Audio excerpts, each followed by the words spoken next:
Perkenalkan, nama saya Elmariani Fajrin dari kelas 2D, NPM 1921911143. Di sini saya akan memaparkan tentang administrasi sekolah.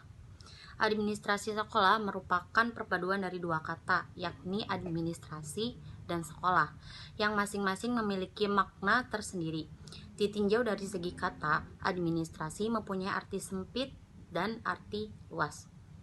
Dalam arti sempit, administrasi diartikan sebagai kegiatan pencatatan data, surat-surat, atau informasi yang tertulis, serta menyimpan dokumen-dokumen sehingga dapat dipergunakan kembali bila diperlukan. Dalam arti luas, administrasi menyangkut kegiatan manajemen atau pengelolaan terhadap keseluruhan komponen organisasi atau mewujudkan tujuan atau program organisasi. Administrasi sekolah merupakan bagian dari administrasi pendidikan. Administrasi pendidikan meliputi kegiatan-kegiatan yang berhubungan dengan pengolahan pendidikan, meliputi kegiatan-kegiatan bahkan yang berhubungan dengan pengelolaan pendidikan di suatu negara atau bahkan pendidikan pada umumnya.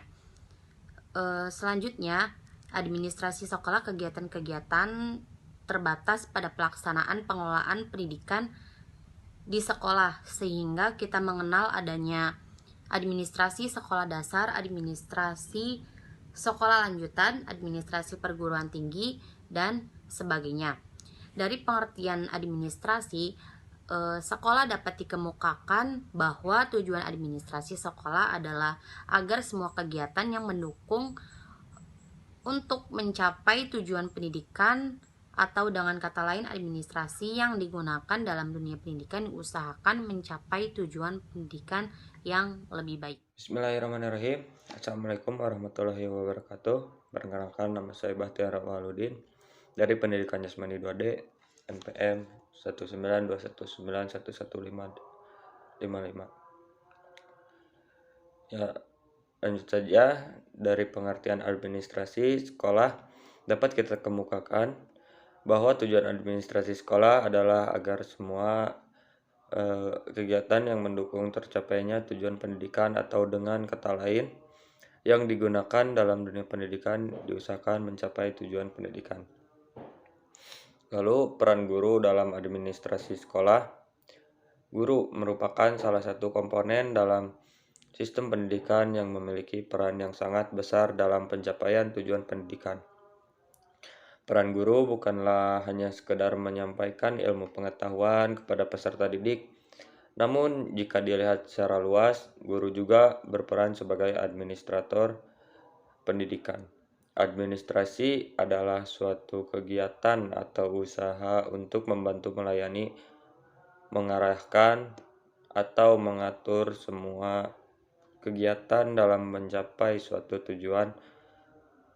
Administrasi pendidikan adalah segenap proses pengerahan segala sesuatu, baik personel, spiritual, maupun material yang bersangkutan dengan pencapaian tujuan pendidikan. Bagi guru, memahami administrasi pengembangan kurikulum akan sangat membantu dalam menerjemahkan kurikulum menjadi pengalaman belajar siswa. Pemahaman tentang administrasi kesiswaan akan sangat membantu mereka dalam menjalankan tugas memproses siswa menjadi lulusan yang bermutu tinggi. Adapun peranan guru dalam administrasi pendidikan di sekolah yang sesuai dengan klasifikasinya, yaitu yang pertama administrasi kurikulum, yang kedua administrasi kesiswaan, yang ketiga administrasi kepegawaian. Yang saya akan jelaskan yaitu administrasi kurikulum. Administrasi kurikulum merupakan seluruh proses kegiatan yang direncanakan dan diusahakan secara sengaja dan bersungguh-sungguh, serta pembinaan secara kontinu terhadap situasi belajar mengajar secara efektif dan efisiensi demi membantu tercapainya tujuan pendidikan yang telah ditetapkan. Dalam kaitannya dengan hal ini, pada tingkat sekolah apapun yang menjadi tugas utama kepala sekolah ialah menjamin adanya program pengajaran yang baik bagi peserta didik. Karena pada dasarnya pengelolaan atau manajemen pendidikan fokus terhadap segala usahanya pada praktek belajar mengajar PBM.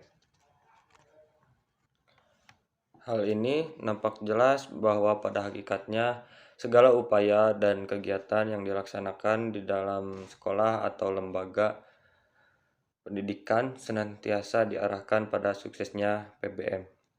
Administrasi kesiswaan adalah usaha dan kegiatan yang meliputi pengaturan tentang administrasi yang berkaitan dengan siswa dalam upaya mengembangkan potensi siswa. Administrasi bidang kesiswaan mencakup ruang lingkup, pencatatan data, dan pelaporan. Ditinjau dari segi pembinaan maupun segi penertiban administrasi, masalah pencatatan data dan pelaporan ini sangat penting. Keduanya sama penting dan saling berkaitan, dan untuk itu disediakan format-format untuk menunjang pencatatan dan pelaporan tersebut. Administrasi kepegawaian ialah seluruh aktivitas ataupun kegiatan yang juga berkaitan dengan masalah penggunaan pegawai atau tenaga kerja agar dapat mencapai tujuan. Terima kasih. Assalamualaikum warahmatullahi wabarakatuh. Baik, di sini saya Randy Kusuma Purnama akan melanjutkan klasifikasi mengenai peranan guru dalam administrasi pendidikan. Yang pertama, administrasi keuangan. Kepala sekolah bertanggung jawab atas biaya pendidikan. Namun demikian, diharapkan guru juga dapat ikut berperan dalam administrasi biaya, walaupun hal ini akan menambah beban guru. Hal ini juga merupakan kesempatan yang diberikan kepada guru untuk ikut serta mengarahkan pembiayaan untuk perbaikan proses belajar mengajar. Administrasi keuangan meliputi kegiatan perencanaan, penggunaan, pencatatan data, pelaporan, pertanggungjawaban dana yang dialokasikan untuk penyelenggaraan sekolah. Tujuan administrasi ini adalah untuk mewujudkan ketertarikan administrasi keuangan sehingga pengurusnya dapat bertanggung jawab sesuai dengan ketentuan yang sudah berlaku. Seperti membuat file keuangan sesuai dengan dana pembangunan, membuat laporan usulan pembayaran gaji, membuat pembukuan penerimaan dan penggunaan dana pembangunan, membuat laporan dana pembangunan pada akhir tahun anggaran, membuat laporan rancangan anggaran pendapatan bantuan sekolah atau yang disebut dengan RAPBS, membuat laporan tribulun dana bantuan operasional sekolah atau yang disebut dengan BOS, menyetorkan pajak PPN dan PPH, membagikan gaji atau rapel, menyimpan dan membuat arsip peraturan keuangan sekolah. Selanjutnya ada klasifikasi administrasi hubungan sekolah dan masyarakat. Sebuah sekolah yang berada di tengah-tengah masyarakat dapat berfungsi sebagai lembaga yang menjaga kelestarian nilai-nilai positif yang ada di dalam suatu masyarakat, agar pewarisan nilai-nilai masyarakat itu berlangsung dengan baik, serta sebagai lembaga yang dapat mendorong perubahan nilai dan tradisi itu sesuai dengan kemajuan dan tuntutan kehidupan serta pembangunan. Kedua fungsi ini memerlukan saling pemahaman antara sekolah dan masyarakat. Salah satu kompetisi yang harus dimiliki oleh seorang guru adalah kompetensi sosial. Kompetensi sosial dalam pembelajaran ini berkaitan erat dengan kemampuan guru dalam berkomunikasi dengan masyarakat di sekitar sekolah dan masyarakat tempat guru hidup. Sehingga peranan dan cara guru berkomunikasi di depan atau di suatu masyarakat diharapkan memiliki karakteristik tersendiri yang sedikit banyak berbeda dengan orang lain, bahkan guru lain. Selanjutnya ada Husemas. Husemas adalah suatu proses komunikasi antara sekolah dengan masyarakat untuk meningkatkan pengertian masyarakat tentang kebutuhan serta kegiatan pendidikan dan juga mendorong minat dan kerjasama untuk masyarakat dalam peningkatan dan pengembangan sekolah. Definisi di atas atau yang sudah saya sebutkan mengandung beberapa elemen penting sebagai berikut. Terdapat tujuan yang kepentingan antara sekolah dan masyarakat. Yang pertama, masyarakat memerlukan sekolah untuk menjamin anak-anaknya menjadi generasi penerus yang lebih baik. Demikian juga sekolah Yang kedua, untuk memenuhinya masyarakat perlu berperan serta dalam pengembangan sekolah. Maksud dari berperan serta adalah ikut andil dalam kehidupan masyarakat tentang hal yang terjadi di dalam sekolah, serta pembangunan dalam usaha perbaikan sekolah. Yang ketiga, untuk meningkatkan peran serta itu diperlukan kerjasama yang baik melalui komunikasi dua arah yang efisien. Selanjutnya, peranan guru dalam hubungan masyarakat. Guru merupakan kunci penting dalam kegiatan Husemas di sekolah menengah. Ada beberapa hal yang dilakukan oleh guru dalam kegiatan Husemas, yaitu 1. Membantu sekolah dalam melaksanakan teknik-teknik Husemas. Kedua, membuat dirinya lebih baik daripada masyarakat atau di dalam masyarakat. Yang ketiga, dalam melaksanakan semua itu, guru harus melaksanakan kode etiknya atau kode etik guru itu sendiri. Klasifikasi selanjutnya adalah layanan administrasi khusus atau administrasi layanan khusus. Proses belajar mengajar memerlukan dengan fasilitas yang tidak secara langsung dipergunakan di perkelas. Fasilitas yang dimaksud antara lain adalah pusat sumber belajar, unit kesehatan siswa, dan kafetaria siswa. Pusat sumber belajar atau yang disebut dengan PSB adalah unit kegiatan yang mempunyai fungsi untuk memproduksi, mengadakan, menyimpan, serta melayani bahan pengajaran sesuai dengan kebutuhan pelaksanaan proses belajar mengajar di dalam kelas atau pelaksanaan pendidikan di sekolah. Pada umumnya, pusat pembelajaran dirancang untuk membantu pelaksanaan pendidikan di sekolah. Yang kedua, unit kesehatan siswa atau yang disebut dengan UKS merupakan suatu unit yang menangani masalah kesehatan jasmani siswa.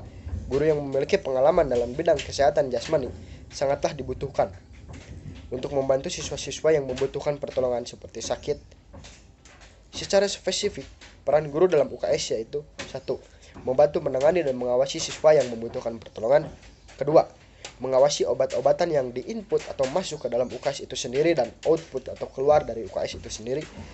Yang ketiga, membantu menghimbau para siswa agar mau hidup sehat dan terbebas dari suatu penyakit. Selanjutnya adalah kafetaria sekolah atau kantin sekolah. Tidak harus diadministrasikan sendiri oleh sekolah, tetapi dapat diadministrasikan oleh pribadi di luar sekolah, oleh dharma wanita sekolah. Namun, kantin sekolah tidak terlepas pengawasan kepala sekolah. Kepala sekolah harus memikirkan atau mengupayakan agar kehadiran kantin itu mempunyai sumbangan yang positif dalam proses pembelajaran anak itu sendiri. Jadi kesimpulannya adalah tugas utama guru untuk mendidik serta mengarahkan peserta didiknya. Namun guru bukan hanya berperan dalam menyampaikan ilmu pengetahuan kepada para peserta didik, tetapi guru juga berperan sebagai administrator pendidikan. Diperlukan adanya suatu pemahaman dan pengalaman yang baik dalam bidang administrasi agar dapat seorang administrator yang terampil dan handal. Hal ini merupakan tugas yang tidak kalah pentingnya dibanding tugas pertama seorang guru. Sebab hal tersebut merupakan penunjang yang apabila guru melalaikannya akan menghambat pencapaian tujuan suatu pendidikan. Mungkin sekian dari apa yang dapat saya sampaikan, kurang lebihnya mohon maaf. Wassalamualaikum warahmatullahi wabarakatuh.